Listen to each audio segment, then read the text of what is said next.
All right, so this could be an epic adventure. I am getting ready to go to the Best Self Over 40 and Fabulous photo shoot today. I think I have been a member of that community since 2011. We are doing a shoot and my friend Emily Loftus is the stylist. We are not doing our normal fancy attire. We are doing cocktail and kind of holiday-ish. I am running around like a crazy person since my son's getting married this week. So I have a handful of dresses. I have no idea what I'm gonna wear, but I'm bringing a whole bunch of stuff and she can decide because I can't decide. But what I am gonna do is give myself a nice gold sparkly eye because if we're doing holiday, that's really my go-to. And I think I'm just gonna do a berry lip because I got a couple of berry options. The very first thing that I have done is slathered on some smooth canvas. If you are not using smooth canvas, this is what's gonna allow me to do a fuller face of makeup and not have it stuck into my lines. So that's what we started with. And I'm gonna go right on into a full coverage. I'm gonna put this full coverage primer down. This is one of the things that I am pretty sure when we move on to face that we're gonna use. You can see, one, when you come back and you see the pictures of what I'm gonna look like on camera with this, you know, everybody's always messaging me with their selfies and being like, I just don't look any different in my pictures. I put on all this makeup and I'm not seeing anything. And that's because most people are averse to using a full coverage foundation. This will help not feel like you've got a ton of product on. You can already see, I prepped my face accordingly. I've got on a wonderful little smooth canvas. This is gonna be the base. And I'm just looking at my close-up mirror to make sure. That's the problem with looking in this phone. I know those of you who are over 50 are like, I can't see my face. Enjoy your eyesight while you have it. I'm also smiling. Why smile? So I can see my lines more pronounced and I make sure that I'm moving in the direction of the lines. Really important. And I'm spending a good amount of time just pushing it in there so that if anything sticks, I can go back with a smaller brush and blend it in. So you go into those areas where they tend to stick because your lines are grooves. And if you're not paying attention to those lines and the patterns in your face, you can't help it. They're there. This is one technique to make sure I'm being very deliberate in my application because I'm going to be on camera. I want to make sure they're not stuck in my lines. So I've been experimenting with a couple different stick foundations. This one is a little more fuller coverage than a lot of the other ones that are out there. This is gonna be the perfect product because you're gonna see it's gonna layer on top of this product beautifully and it's gonna give me that flawless finish. And this is from a lab that I love in Italy. They have some really innovative products. I'm actually headed there next week to go to Makeup in New York so you can follow my adventures on Makeup in New York.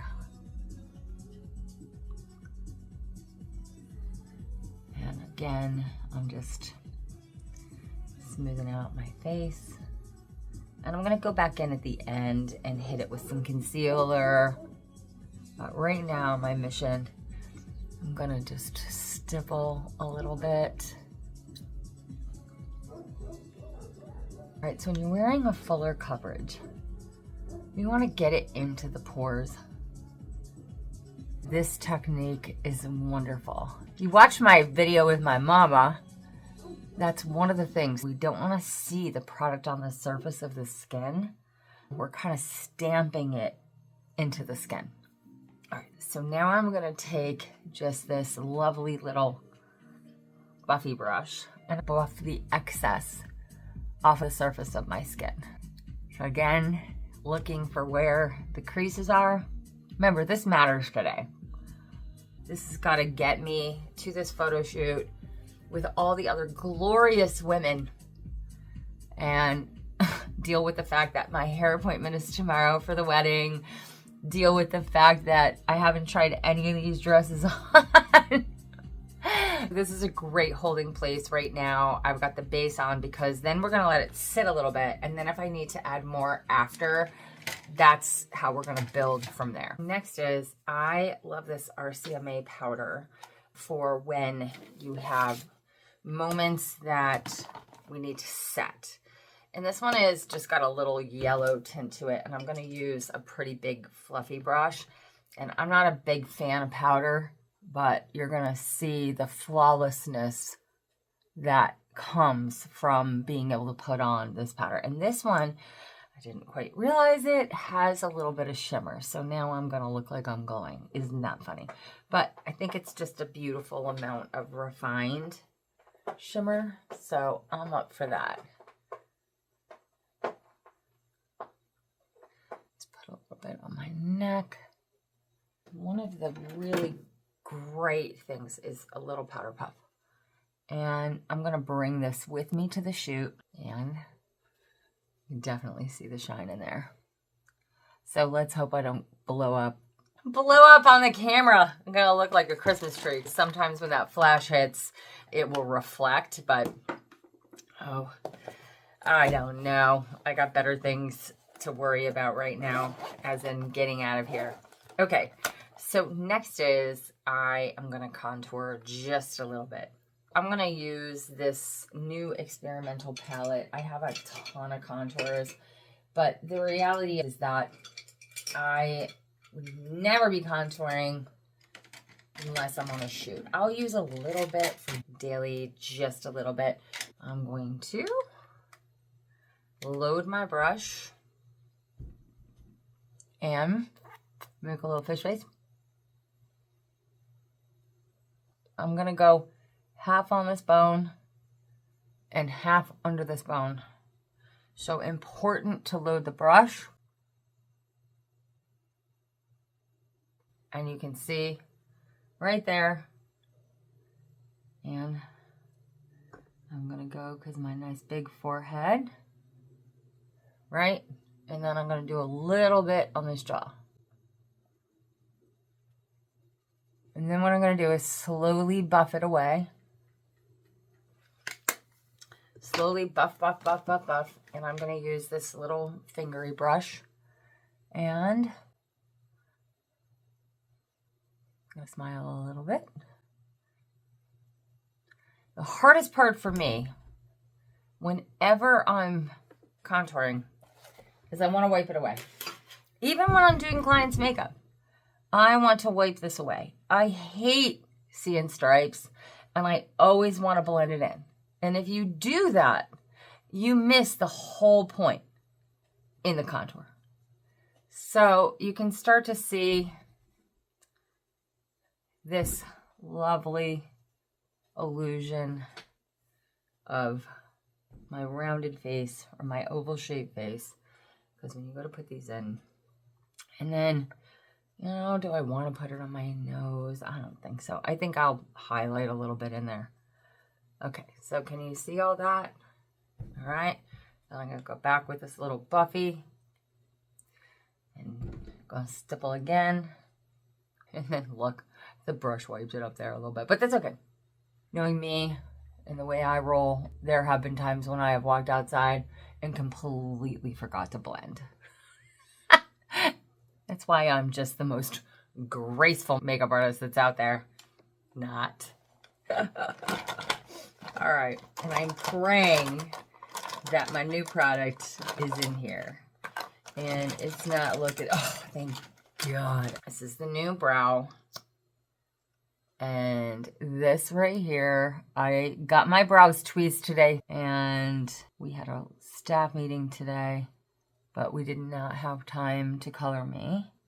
So we will be doing that tomorrow morning, of course, after my hair appointment. But this is going right through those gray hairs. They don't cover them completely, but they take the edge right off of them. And I'm starting to look like my dog. My dog has these gray marks above his brows. So we're starting to match. It's kind of funny. So there we go. We got brow color on. And then once it's on, I'm just going to brush it through, and I already have brow primer. I already have on Revival Brows. I have my conditioner and primer on. It's holding them perfectly in place with that flexible hold. This product goes right on top of the primer. I mean, look at how freaking good. I'm just going right in with this berry stain. And I don't know which company has purchased this from the lab to develop. But I gotta tell you, if I was doing lips, I would be 100%. As of right now, we got brows, and then we got eyes. So why do your lip color first? If you can see, the lips are now on. If I were to do my eyes first, and I'm going to do a heavier eye, if I put my lips on after, I run the risk of looking too made over. Most artists do this. I did not change this point of view of mine until 20 years into my career. But if you're in a hurry, you want to put your lip color on first and build around the rest of it. This is my choice tonight. I'm going to let this sit. I'm going to add another coat before we go. And you can also see I can go a little bit more with my contour. I'm going to share with you this moment to shine when you really need it to count. Like contour for the face. This has been the formula that I have been working on developing. There was a big thread about shadow sticks and liquid shadows in the Buckhead Brookhaven thread this weekend. And I gotta say that after trying out all the sticks, all the threads, I have bagfuls. I mean, when I mean it, I mean that's just one little bag. I got bagfuls of pencils, shadow sticks, and liquid shadows. I think I've shared this entire container of liquid shadows, plus I have like 2 or 3 more. And because I'm on the hunt to find one that does not stick in the lines, I was very disappointed by Armani's performance, which is supposed to be the holy grail. But this, if you can see, it's very hard for me to look into my mirror and to make sure I'm hitting it right and in the camera. What this is doing is creating this contour in my eye. Before I even start with makeup, I'm creating this wonderful illusion of depth in my eye. And you can see that it immediately raises it up. See how easy that was? I put it on and I blend it out with my finger. I think every woman can do this, and it's going right through the wrinkles. Because it has some blurring effects and you can blend it, it's kind of staining the eye. Can you see that? Pretty fantastic, right?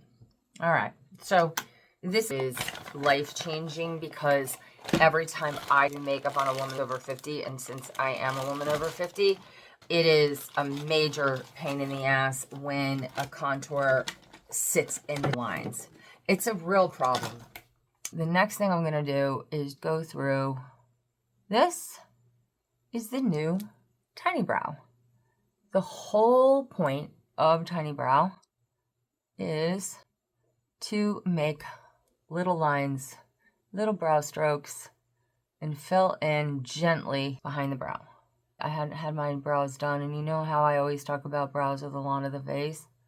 Did not mow my lawn, and as a result, I got shriveled up brows. Mow your lawn. You can see how that front part just delicately filled in. There. Fantastic.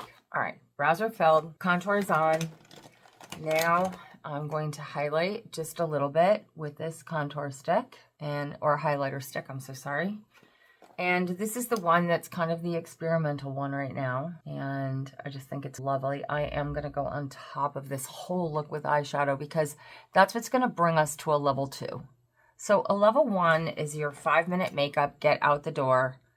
And your level 2 is what I call intensifying the features.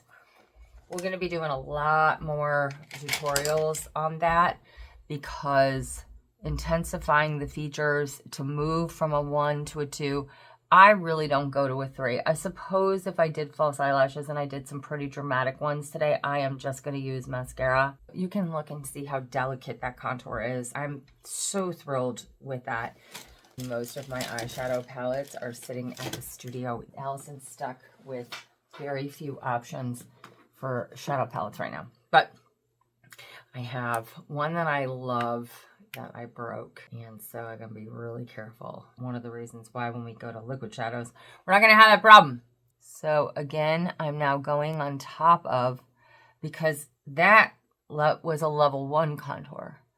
But the beauty of it is that when the shadow goes on top of it, it makes the most beautiful base. So where I'm going with it, if you look at the pocket of my eye right here, I'm going slightly above and I'm just using this little brush and I'm being very delicate right here. Can you see that? And I'm not a huge fan of really bringing it all the way up because we're going right along the wrinkles. So you have to be really careful to not enhance. All right, now we're hitting this side and it is above the crease. There you go. And then the goal is, of course, to make them even. And I prefer to use a little bit of a blendy brush. Where are you, blendy brush? So funny. I can use this little blendy brush. And I'm going in. If I were to really sweep down, we would end with it going down my face. So it's important to be very deliberate and go in through the corner of your nose. I'm raising my brows to get a flat surface. And again, do your absolute best whenever you do this to not wipe it away. And then just under the crease, we're going to use a little highlighter. I'm using a flesh tone because I'm about to make my lid all shiny. The purpose is to blend it all together and make it look really smooth. You should have no lines of demarcation.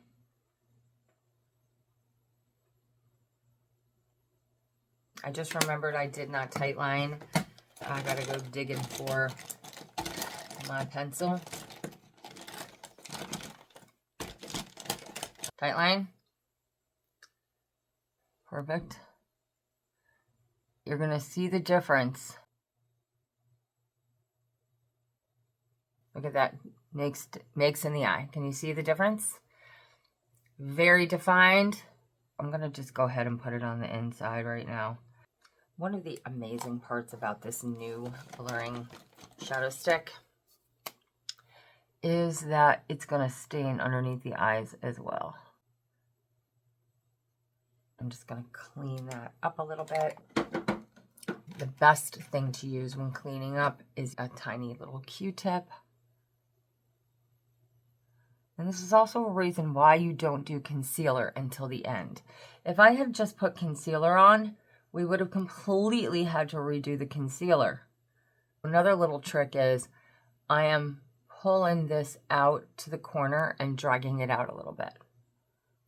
Just ever so slightly, so that if I wanted to actually connect and bring that together, I could go and just see how this is right here. I could go and just add a little bit to this corner. Now that I already did one side, I might as well do the other. So for those of us who have a little downturned and hooded eyes, that's a really nice option. And make sure I didn't wipe too much off. So Add a little bit more back in. All right. And now for the gold shadow. This is the gold liquid shadow. I love her.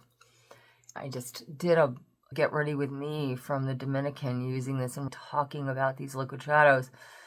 I can just not say enough about this formula. I've tried them all, and I have begged and pleaded with my manufacturer and met with the chemist this summer and explained what we needed it to do. They have come through, and I am pleased to say that we will be having this after the first of the year. So now I'm taking the liquid shadow and I am gently blending. And then I am going to finish it off by taking some gold shadow on top. I might just take a little bit more black underneath. Oh, I know I got a couple different options. Let's see what I actually got in here. I got a pink. And ooh, I'm going to use a little bit of this. I think it's better to use your finger with these. And we're going to just pop this shine right on the center of that lid. A lot of people are coming out with these. The texture is just lovely. Oh, look at that. Okay, now we're going to take some tiny liner. I think I left my tiny liner. Okay, so this is a new tip. And another reason, see that? I got shit on my hand. I'm gonna pull my eye tight. All right, I had to find a backup. And this is so much harder than the tiny liner. You're supposed to stamp it.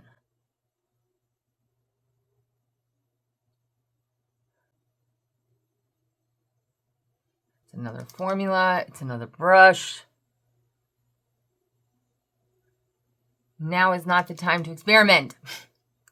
I'm under pressure now. I've got about 10 minutes to get out of here. And I'm going to take my brush and I am going to extend. Tiny little brush. Keep your eye open. It's got enough product on there that I will be able to connect. And that's where the wrinkle is, right in that crevice. So when those big-eyed people are like, you too can do a wing, they can't. They can't. Because that's what happens. I don't care who you are, you gotta have a backup alternative. It's one thing when you got a makeup artist, but it is not easy. So don't let anybody else tell you, oh, it's so easy, because it is not easy. And people with big flat eyes, it's a totally different scenario. Okay, so last little bit is to blush or not to blush. And I think I'm going to do just a hint, like one little hinty poo of some blush. I'm going to use a little bit of a rosy, plummy kind of color, just really light. I'm not a big fan of when you're wearing color on your body or you have a bright lip color to be matchy-matchy at all. So I'm loading the brush and I'm hitting kind of the apple and bringing it up. And these are highly pigmented. And then the last two things is mascara and concealer. And can you guess what order we're going to do them in? We're going to do mascara, because what if at this point I just decided to put mascara all over my eye? Then it would be clean up on aisle 4 and I would have to redo all of my face. So we're not doing it. Okay. So now we're going to see this dramatic difference. I've also been doing an experimental lash grower for the past couple nights, and I think we may have ourselves a winner.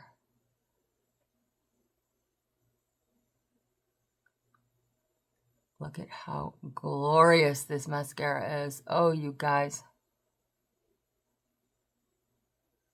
I mean, it's really amazing. And I'm so hoping my lab can bring me some more of this. The brush is fantastic. For those of us with baby eyelashes, you can't use those big brushes. Formulas are too thick or too light. This is just right. All right, what do you think? A little more concealer and good to go. With the concealer, I am going to warm this up on the back of my hand first. If you have lines, you don't take and you paint it underneath your eye. You must use your finger and actually blend out and go in very small amounts. So again, this concealer is really meant to work with the smooth canvas. So we're gonna start to see a beautiful, beautiful, and I'm bringing it down. See, I'm smiling. And it is not going in my lines. I'm gonna take a little bit up here and a little bit in that corner. And I'm gonna do a little bit on my nose too. And I'm smiling again. And we're not having any concealer floating around. A little bit on my nose. And we are good to go. If you put too much concealer on, it can so easily just sit in the lines. You see how when I smile, we're not having it sit in the lines. That's kind of the miracle to this, is to smooth canvas, and the way, the technique, it just works. So there we go. My hair is what it is tonight. I'm like, do I pin it? Do I not pin it? I think it's just gonna be wild. I now have to leave.